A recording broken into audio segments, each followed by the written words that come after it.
Salam, bugün sizə 8-ci sinif biologiyadan kesik altını izah edəcəm. Birinci sualla başlayaq. Nefronlar hansı orqanın struktur və funksional vahididir? Nefronlar böyrəyin funksional və struktur vahididir. Biri aid oldu, Y. İkinci suala baxaq. İnsanın ifrazat sisteminə aid orqan deyil. Sidik kisəsi aiddir, böyrək aiddir, sidik kanalı aiddir, sidik axarı da aiddir. Amma düz bağırsaq isə həzm sistemi orqanlarına aiddir. 2-yə aid oldu B variantı. 3-ə baxırıq. 2 cinsi əlamətlərin meydana çıxması uşaqların hansı yaş dövrünə müşahidə edilir? Təqribən 10-12, 13-14 yaşlar. Bunlar da məktəb dövrünə təsadüf edir. Y variantı. İnsan orqanizmində sidiyin toplandığı orqan necə adlanır? Sidiyi toplayan orqan sidik kisəsidir. Yəni D variantı. İnsanın ifrazat sisteminə aid mülahizələrdən hansı doğrudur? Son sidin əmələ gəldiyi orqan qarın boşluğunda yerləşir. Düzdür. A variantı doğrudur. İnsanın dölü ciftlə nə vasitəsilə birləşir? İnsanın dölü ciftlə göbək ciyəsi vasitəsilə birləşir. 6-da C.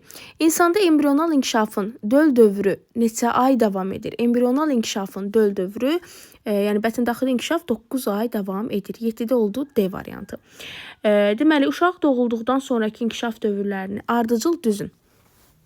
Uşaq doğulduqdan sonra ilk öncə yeni doğuma və yaxud da çağa dövrü, daha sonra südəmər dövr, daha sonra bağçaya qədər olan dövr, daha sonra məktəbə qədər olan dövr, daha sonra da məktəb dövrü.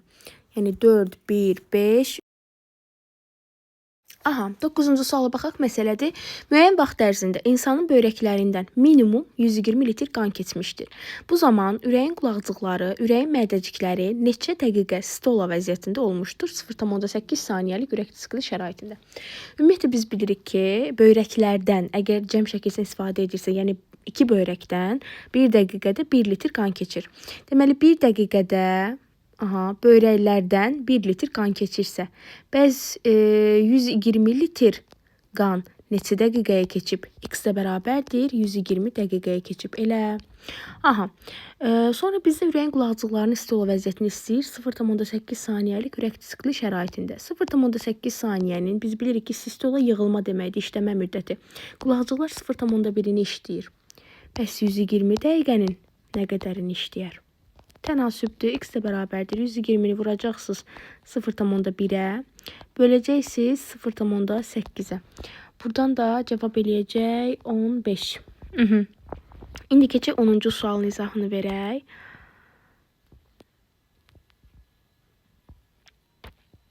Bunları silək. 10-cu sualın izahını verək. 10-cu sualda baxaq nə istəyir? Sakit halda insan 80 tənəffüs hərəkət etmişdir. Bu zaman nisbi sakitlik halında bir böyrəkdən minimum neçə litr qan keçər? Deməli, insan 1 dəqiqədə 16 tənəffüs hərəkəti edirsə, bəs 80 tənəffüs hərəkətini neçə dəqiqəyə edəcək? X də bərabərdir 5 dəqiqəyə. Və indi bizdən nə istəyir? Bu zaman nisbi sakitlik halında bir böyrəkdən minimum neçə litr qan keçər? Biz bilirik ki, 1 dəqiqədə böyrəklərdən 1 litr qan keçir. Amma 1 dəqiqədə bir böyrəkdən isə onun yarısı, yəni 10,5 litr qan keçir. Hər böyrəkdən 10,5 toplam 1 litrə gəlib çıxır. Yəni 1 dəqiqədə bir böyrəkdən 10,5 litr qan keçirsə, bəs 5 dəqiqədə neçə litr qan keçər? X. 5-i də vuracaqsınız 0,5-ə eləyəcək 2,5 litr. Bugünkü izahımız bura qədər.